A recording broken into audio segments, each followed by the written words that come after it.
Halo teman-teman, nah sekarang kita masuk ke materi perilaku menyontek. Apa ada yang tahu perilaku menyontek? Apa sih itu perilaku menyontek? Nah, pertanyaan-pertanyaan tersebut akan saya jawab di penjelasan selanjutnya. Nah, di sini dijelaskan bahwa perilaku menyontek yaitu memberikan, menggunakan ataupun menerima segala informasi menggunakan materi yang dilarang, digunakan dan memanfaatkan kelemahan seseorang, prosedur ataupun suatu proses untuk mendapatkan suatu keuntungan yang dilakukan pada tugas-tugas akademik. Nah, teman-teman, jadi pertanyaan yang pertama tentang apa sih itu perilaku menyontek telah terjawab bahwa perilaku menyontek itu suatu hal yang buruk atau suatu hal yang dapat merugikan diri sendiri. Dan perilaku menyontek itu tidak boleh dilakukan karena merupakan suatu hal yang tidak baik.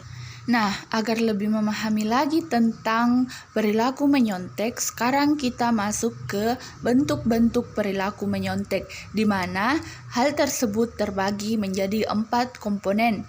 Yang pertama yaitu individual opportunistic, yaitu dapat diartikan sebagai perilaku siswa mengganti suatu jawaban ketika ujian atau tes sedang berlangsung dengan menggunakan catatan ketika guru keluar dari kelas. Individu memanfaatkan kesempatan yang ada untuk melihat ataupun mengganti jawaban dengan menggunakan catatan ataupun bertanya kepada orang lain. Nah, yang kedua yaitu independent planet. Dapat didefinisikan menggunakan catatan ketika tes atau ujian berlangsung, atau membawa jawaban yang telah lengkap maupun dipersiapkan dengan menuliskan terlebih dahulu sebelum berlangsung ujian. Nah, dalam hal ini, siswa telah merencanakan untuk menggunakan media berupa catatan, buku, atau handphone agar bisa digunakan saat ujian berlangsung. Nah, kita masuk ke yang ketiga, yaitu social active. Adalah perilaku menyontek siswa dengan menyalin, melihat, atau meminta jawaban dari orang lain. Siswa melakukan perilaku tersebut dengan cara berbisik, menggunakan kode, melihat lembar jawaban orang lain maupun melakukan chat, SMS, WhatsApp, BBM dengan sesama teman. Nah, sedangkan yang keempat yaitu social pasif adalah mengizinkan orang lain untuk melihat atau menyalin jawabannya. Siswa memberikan orang lain meniru jawaban yang sudah dikerjakan. Sekarang selanjutnya kita masuk ke materi berikutnya yaitu faktor-faktor yang mempengaruhi perilaku menyontek. Nah, pada dasarnya perilaku menyontek dapat merugikan banyak pihak, baik itu orang yang menyontek ataupun orang yang dicontek. Orang yang menyontek tidak dapat mengetahui seberapa besar kemampuan dirinya dalam menguasai pelajaran yang didapat. Sedangkan orang yang dicontek secara tidak langsung haknya diambil oleh orang yang menyontek. Nah, adapun faktor-faktor yang mempengaruhi perilaku menyontek terbagi menjadi 2. Yang pertama, faktor internal dalam perilaku menyontek terbagi menjadi beberapa bagian, yaitu yang pertama, kurangnya pemahaman tentang apa yang dimaksud dengan plagiarisme. Nah, siswa yang menyontek mungkin belum memahami apa yang dimaksud dengan menyontek dan apa dampak yang akan muncul dari perilaku menyontek tersebut. sekarang kita masuk ke yang kedua, rendahnya efikasi diri.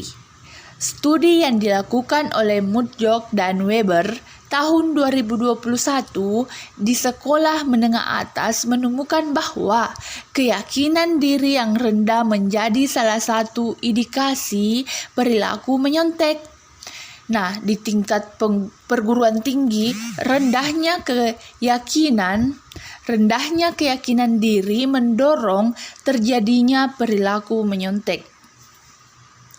Nah, teman-teman, hal ini selaras dengan pendapat Sei Hun dalam Rohana pada tahun 2015, menunturkan bahwa efikasi diri yang rendah berkaitan dengan motivasi yang mudah, seperti tidak bertahan pada tugas atau tidak bekerja keras.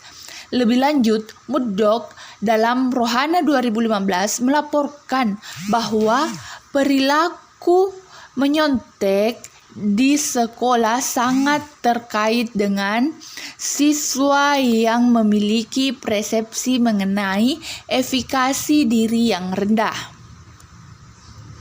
Yang ketiga, status ekonomi sosial atau SES, di mana menemukan bahwa status sosial ekonomi menjadi penyebab seseorang menyontek. Nah, maksudnya di sini, siswa dari sekolah swasta dilaporkan lebih sering menyontek dibanding dengan siswa di sekolah negeri. Siswa dari daerah perkotaan diketahui lebih banyak melakukan perilaku menyontek dibanding dengan siswa tinggal di daerah pedesaan. Hal ini selaras dengan Calabrese dan Cho Chan dalam Rohana 2015. Juga meneliti perilaku menyontek pada siswa berdasarkan status sosial ekonomi. Nah, hasil penelitiannya menunjukkan bahwa siswa private school, sekolah swasta yang memiliki status sosial ekonomi tinggi lebih banyak menyontek dibanding dengan siswa yang berasal dari public school, sekolah negeri. Nah, kita masuk ke bagian yang keempat, mendapatkan nilai yang tinggi. Berdasarkan hasil penelitian, diketahui bahwa siswa yang berpikir nilai adalah segalanya akan menghalalkan segala macam cara untuk mendapatkan nilai yang baik. Sekarang kita masuk ke yang kelima, tingkat kecerdasan. Meskipun sedikit pengaruhnya, tetapi tingkat kecerdasan seseorang turut berperan dalam membentuk perilaku menyontek. Siswa yang memiliki tingkat kecerdasan lebih rendah diketahui lebih mudah terjebak dalam permasalahan menyontek. Nah, yang keenam yaitu nilai moral. Berdasarkan pendapat Fayne dan Nats pada tahun 2006 menyatakan bahwa sebagian siswa menilai bahwa menyontek merupakan perilaku yang biasa dan wajar dilakukan. Nah, hal ini karena siswa sering melihat teman-temannya melakukan kegiatan tersebut dan tidak mendapatkan hukuman. Yang ketujuh, time management. Individu yang tidak mampu mengelola waktu belajar dengan baik dapat terjebak dalam perilaku menyontek. Pengelolaan waktu selama proses belajar dapat membantu meminimalisir perilaku menyontek.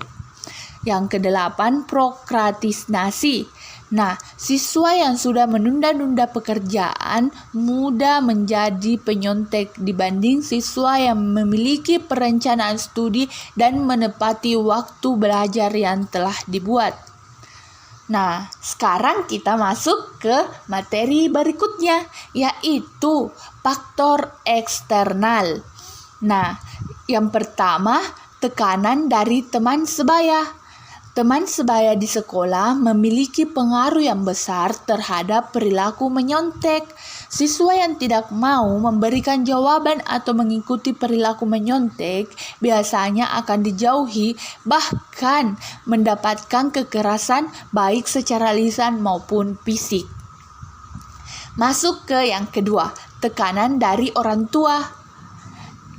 Terjadi perilaku menyontek lebih dikarenakan adanya tuntutan yang tinggi dari orang tua agar anak mereka mendapatkan hasil atau ranking terbaik di kelas. Nah, yang ketiga, peraturan sekolah yang kurang jelas. Dalam studi dilakukan di sekolah menengah pertama, siswa menyontek melihat bahwa guru kurang atau tidak memiliki kompetensi, memiliki komitmen yang rendah dalam mengajar dan tidak menghormati siswa. Nah, selanjutnya yang keempat, sikap guru yang tidak tegas. Studi yang dilakukan oleh Venterson dan Schlickman dalam Warisa tahun 2013 mengatakan bahwa menyontek terjadi karena dosen membiarkan mahasiswa serta tidak mengawasi dengan baik. Sementara itu, Venterson dan Schlickman dalam Hartanto 2012 menyatakan bahwa menyontek pada siswa terjadi karena guru membiarkan siswa dan tidak mengawasi dengan lebih baik. Nah, itulah tadi penjelasan tentang perilaku menyontek.